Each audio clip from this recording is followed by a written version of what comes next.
Bismillahirrahmanirrahim. Assalamu alaikum warahmatullahi wabarakatuh. How are you all? I hope you all are fine by the grace of Almighty Allah. उम्मीद है आप सब लोग महफूज और मामून होंगे इंशाल्लाह। स्टूडेंट्स, हमने अपने लास्ट क्लास में we have done words meaning and words synonyms, है ना। आपको काम दिया था, होमवर्क दिया था और उम्मीद है कि आप लोगों ने उसको प्रॉपरली कर लिया होगा नोटबुक में। And I have also suggested you or advised you to learn 1, 2, 3 words meanings और words and antonyms के आप 1, 2, 3 करके आप याद करेंगे वर्ड्स को, तो उससे आपको आसानी हो जाएगी कि 1 वीक में आप उसको कंप्लीट कर सकते हैं और लोड भी आपके ऊपर नहीं आएगा। What we are going to do today? Yes, we are going to do word sentences. I have made 5 sentences. मैंने 5 जुमले बनाए हैं। I will show after later कि आपको दिखाऊंगी बोर्ड पर। 5 मैंने जुमले बनाए हैं, but remaining 6 to 10 will be done by you. आपको वो बाकी के 5 आपको खुद करने होंगे। Is it clear class? We have some exercises of book. कुछ एक्सरसाइज हैं किताबों की जो आज हम कंप्लीट करेंगे और होमवर्क में वो आपको मैं दूंगी एंड यू विल इंशाल्लाह do it in your book as well copy. कुछ बुक की एक्सरसाइज है और कुछ कॉपी की। Now I am going to show the words sentences. Look at the board. This students, here I have written 10 words. 10 words लिखे हुए हैं, but I have made 5 sentences of 5 words. 5 words के मैंने यहाँ पे जुमले बनाए हैं। But one thing I have to say कि जो मैंने बनाए हैं ज़रूरी नहीं कि आप भी वही सेंटेंस बनाएं। आप अपने सेंटेंस को आप अपने खुद के सेंटेंस बना सकते हैं खुद से। और वन थिंग जो आपको हमेशा हम प्रेप से बोलते आए हैं, हमने हमेशा इस चीज़ पर बहुत जोर किया, don't forget to write sentence with capital letter, क्योंकि जुमले हम किससे स्टार्ट होते हैं? कैपिटल लेटर से, and ends on full stop. ठीक है students, I hope you got it. आपको यकीनन इसको ये बात आपको याद होगी। और सेंटेंसेस हम जब बनाते हैं तो स्टूडेंट्स क्या है, उससे इन्हेंस होती है हमारी वोकैबुलरी भी इन्हेंस होती है और वर्ब्स के इस्तेमाल लाजिम होता है इसके अंदर, यानी इसमें वर्ब्स इस्तेमाल के बगैर जुमले मुकम्मल नहीं होते हैं। These are the some tips और the points which you have to remember. ठीक है, ये हमें थोड़े से टिप्स हैं, पॉइंट्स हैं जो आपको रिमेंबर रखने हैं हमेशा के लिए। Okay, let's see. First word is improve. My English teacher advised me to improve my writing. ठीक है, आप अपना you can make your own sentence, आप अपने भी सेंटेंस बना सकते हैं। और अच्छे बच्चे क्या होते हैं, the good students are always ready to do efforts. और वो अच्छे स्टूडेंट्स कौन होते हैं? जो हर दिन हर वक्त कोई भी चीज़ सीखते हैं तो फिर उसमें मज़ीद अपनी एफर्ट्स को कंटिन्यू करते हैं या उसको इन्हांस करते हैं। Okay student, and you are my good students. Second word is remember. Remember means जी याद कर रखना, याद करना। We should remember the instructions of our elders.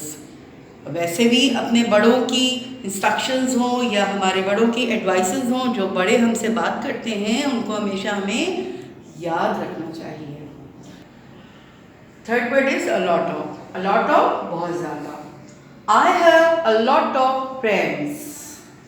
Instead of friends हम कुछ और भी लिख सकते हैं, बुक्स, है ना, स्टोरी बुक्स वगैरह वगैरह। Fourth word is forget. People often forget the traffic rules. अक्सर देखा है ना, ट्रैफिक रूल्स को अक्सर लोग तोड़ रहे होते हैं, यानी रेड लाइट पे अपनी गाड़ी या बाइक वगैरह चला देते हैं। सो ऑफन अक्सर लोग भूल जाते हैं। Sometimes they forget but sometimes they disobey the rules ना। Okay, fifth word is earning. कमाई, उजरत। Arshad's earning is not enough for his family.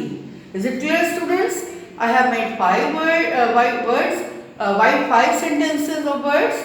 I hope you will do it by yourself. और बाकी रिमेनिंग का believe, company, grow up, wait, agreed, ये आपको अपने homework में करना होगा. यू विल डू इट, इंशाल्लाह you will do it well. आप करेंगे और आप अच्छे स्टूडेंट्स हैं. Now let's come to the book exercises. Yes student, we are going to do exercise number 2. It's a vocabulary. और ये exercise, ये pattern ये आप पिछली फर्स्ट टर्म में भी कर चुके हैं, ठीक है ना. कमाल्स वाले चैप्टर में भी हमने इस तरह का एक्सरसाइज फॉर्मेट जो है वो किया हुआ है. And you are habitual and you are well known about how to do this exercise, कि आप इसको कैसे करेंगे. So first of all I am giving you the meaning here. Word column number A or B. Okay, I read it first. All the words in column A are in the text. Their opposites are given in column B. Choose the opposites of the given words and write the answers in the answer column as done for the first one. ये इसमें करना क्या है, column A और column B को match करके फिर यहाँ पे हमें वो आंसर लिखना है. जी स्टूडेंट्स, यहाँ पे मैच हम इस तरह करेंगे कि वर्ड को इस ऑप्शन से मैच करेंगे और फिर यहाँ लिखेंगे. डोंट यूज़ पेंसिल और डोंट ड्रॉ एनी लाइन, है ना. हम पिछली दफ़ा भी हमने ऐसे ही काम किया था. फर्स्ट ऑफ ऑल मॉर्निंग का इन्होंने लिखा हुआ है. यस, मॉर्निंग का 1 का जी पे देखें क्या लिखा है, evening. Yes. So second is clean. Clean बहुत आसान वर्ड है, आपको पता है इसके मायने क्या है. क्लीन साफ. Now let's find the opposite of clean. Sad, night, dishonestly, sale, late, unable, evening, busy, dirty, good. क्या हुआ, यस डर्टी. डर्टी किस पे है, I pay. So I have to write here free. Free means फारिग, यानी कोई काम उस वक्त ना होना. फ्री टाइम होता है या स्पेयर में कोई चीज़ होती है. Anyways free. Let's find the opposite. Sad, night, dishonestly, sale, late, unable, evening, busy, है ना. बिजी मीन्स मसरूफ होना. Free opposite is busy. Third, free is on third number और बिजी इज एज, यानी इसका जो ऑप्शन है वो है as. Not yes. Fourth word is happy. Happy means खुश होना.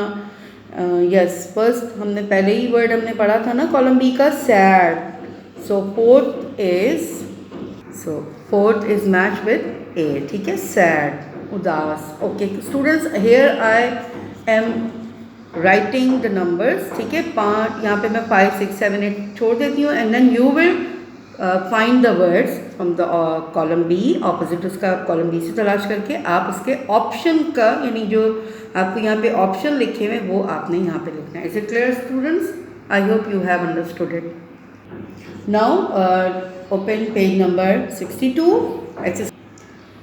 On page number 62 we have exercise number 3. In exercise number 3 what we are going to do, yes, arrange the following sentences about the writer's daily routine in the order that they appear in the text. Write the numbers in the boxes. यहाँ पे boxes दिए हुए हैं और sentences दिए हुए हैं. हमें सिर्फ पुट करने हैं नंबर्स, यानी 1, 2, 3, 4, 5. How many sentences are there? 1, 2, 3, 4, 5, 6 sentences हैं. So we have to arrange them in sequence, ठीक है. इनको हमें अरेंज करना है. So first of all we will read all the sentences. He sleeps at 9:30. He does his homework. He works at the milk shop for 2 hours. He helps his sister clean the house. He comes back from school at 1 o'clock. He goes to the Quran class. अच्छा, ही यहाँ पे use हुआ है, आपको पता है शाबान के लिए. शाबान वॉज द डायरी राइटर और उसने अपनी रूटीन यहाँ पे बताई हुई है. अब बताइए पहला sentence according to the sequence कौन सा होना चाहिए? Yes, he comes back from school at 1 o'clock. This is the first, इसका जो रूटीन वर्क है वो पहला ये है. सेकेंड इज़ स्कूल से आने के बाद वो क्या करता है? जी, he helps his sister clean the house. बिल्कुल सही. जैसे student, the third one is yes, he does his homework, फिर वो अपना काम करता है। और फोर्थ में वो yes, he goes to the Quran class, फिर वो कुरान क्लास जाता है। And what about the fifth one? 2 बज गए हैं, वी हैव रिमेन 2, तो definitely he works at the milk shop for 2 hours, फिर वो कुरान की क्लास के बाद वो मिल्क शॉप पे जाता है।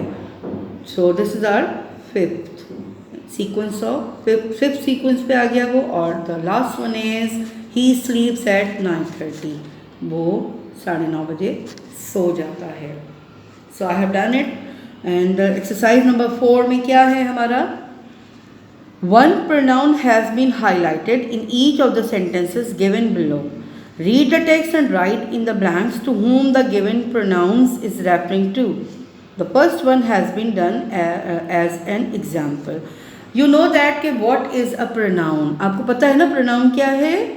A pronoun is a word which is used instead of a noun. किसी भी noun के बजाय इस्तेमाल किया जाता है। How many pronouns? Yes, 7. There are 7 pronouns. I, we, you, he, she, it, they. ठीक है? So here we have pronouns which are underlined, और हमें बताना है कि किस noun के लिए ये pronouns यूज़ हुए हुए हैं। पहली एग्जाम्पल आपको दी जा चुकी है। She helps me with my homework. कौन उसके होमवर्क में, घर के काम में या स्कूल का जो काम होता था उसमें कौन उसकी मदद करता था शाबान की? Yes, Shaban's sister. So she refers to Shaban's sister. I say my prayers and then I have lunch. Who is saying I say my prayers? कौन कह रहा है ये? Yes. जी स्टूडेंट, कौन है वो? कौन I say my prayers and then I have lunch? कौन नमाज पढ़ के खाना खाता है दोपहर का? Yes, I is referring Shaban. Is it clear, students? He agreed to let me work in his shop for 2 hours every day. कौन राज़ी हो गया था उसको काम देने पे 2 घंटे के लिए? शाबान जहाँ काम करता था, है ना? तो वो कौन था? Yes, owner of the milk shop. Yes, owner of the milk shop. D is she says I am only 9 years old and that I should play more. कौन कहता है कि मैं सिर्फ 9 साल का हूँ? Students, she says I am only 9 years लिखा है। देखिए 9 years according to the text क्या था? 11 ईयर्स ओल्ड ना, तो इसलिए मैंने यहाँ कट करके लिख दिया। कभी कभार प्रूफ रीडिंग की गलतियाँ हो जाती हैं, है ना? Okay, so we will take 11 years. हम जो है यहाँ पे 11 लेंगे, तो इस तरह से हल्का सा कट करके आप भी लिख सकते हैं। She says I am only 11 years old and that I should play more. Who says, कौन नाराज था? Who is upset? Yes, Shaban's grand mother. जी students, Shaban's grand mother was upset, और वो बिल्कुल नहीं चाहती थी कि वो काम करे, वो चाहती थी कि वो जिस एज में है वो खेले। ई इज़ इंशाल्लाह one day I will have my own shop. ये किसका डिज़ायर है? किसने कहा था कि मेरी ओन शॉप होगी? यस, शाबान्स सेड दैट कि I will have my own shop. So I will write down here. जी student, we have done it. We have completed exercise number 3 और 4. हमने क्लास में ही अपना काम कर लिया है। Now let's come to the exercise number 5. What we are going to do in exercise number 5? All the following sentences are wrong. The text says something different. Along with your partner, if you have partner, then I have my partner. Read the text and discuss what the correct answer will be. After you have discussed all the statements, write the correct statements in your notebook. The first one has been done as an example. यहाँ पे आपको 10 sentences दिए हुए हैं. They all are wrong. इसमें कुछ गलतियाँ हैं, कुछ false हैं, यानी इसमें हमें तलाश करना है कि वो क्या गलती है, और फिर हमें क्या करना है, फिर उसकी करेक्ट सेंटेंस को उसकी करेक्शन बनानी है, and then we will do this in our copy. इसको आपको कॉपी में करना होगा। Is it clear class? So let's have the example first. Shaban goes to school in the afternoon. Shaban दोपहर में स्कूल जाता था? No, this is the wrong ना, ये हमारा रॉन्ग स्टेटमेंट है। तो correct statement is Shaban goes to school in the morning. So same as that, यहाँ पर अब हम आगे भी पढ़ते जाएंगे और इसकी करेक्शन आपको बताएंगे। Yes student, here I have written 2 sentence. मैंने यहाँ पे सिर्फ आपको एग्जाम्पल के लिए 2 जुमले लिखे हैं और उसमें जो इनकरेक्ट है उसको मैं आपकी आसानी के लिए आई जस्ट जी हम अंडरलाइन करेंगे। और the shop, first of all read it, the shop is far from his house. So shop उसके घर से फार थी, दूर थी। The correct, is it a correct sentence? No, it is wrong. The sentence, the correct sentence is the shop is near from his house. अच्छा, मैंने 3rd, 4th, 5th को skip किया है। They will be done by you, आप उसको करेंगे, ठीक है। But I am just giving you the examples how you will write in your notebook, कि आप किस तरह से अपने नोटबुक पे काम करेंगे। 6th sentence is he can not help his friends in making their life better by earning some money. Yes student, ये 6th सेंटेंस मैंने लिखा है, ये दोबारा से इसको पढ़ती हूँ। ही can not help his friends in making their lives better by earning some money. He cannot help his friends. वो मदद नहीं कर सकता है या उस अपने फ्रेंड्स की मेकिंग देयर लाइव्स बेटर, किसके लिए था वो? Yes, the answer is he can. जी student, he can help his family in making their lives better by earning some money. Friends तो नहीं थे ना, वो अपनी फैमिली की मदद कर सकता था। अर्निंग कहाँ से कर रहा था वो? यस, मिल्क शॉप से। Now I am going to show you the copy how you will do in your notebook. Yes student, here I have done it. आप इसी तरह से इसको करेंगे सारा काम, ठीक है student. First statement will be done with black pointer and then black और ब्लू का इस्तेमाल रहेगा आपका। और इसी तरह से एक्सरसाइज का आप लिखेंगे, हेडिंग डालेंगे। और one thing I must say that कि don't forget to write down the page number ज़रूर लिखिएगा। I hope you will do it and note down the homework. जी स्टूडेंट्स, बिल्कुल इसी तरह से आपको काम करना है। जो रॉन्ग वर्ड है उसको अंडरलाइन कर लीजिएगा और करेक्ट वर्ड को ब्लैक पॉइंटर से लिख लीजिएगा। You should do like this, इसी तरह से कीजिएगा। I hope you will do it because you are good students. आप लोग हमेशा से अच्छा काम करते आए हैं और यकीनन आप ये काम अच्छा करेंगे। Okay, note down the homework. जी student, this is your homework. Do exercise 2 and 5। हमने 2 और 5 आपके लिए मैं थोड़ा थोड़ा काम छोड़ा था। आई hope you will do it और ये काम आपको करना होगा पेज 61, 63 का। Stay home, stay safe. Assalamu alaikum wa rahmatullahi wa barakatuhu.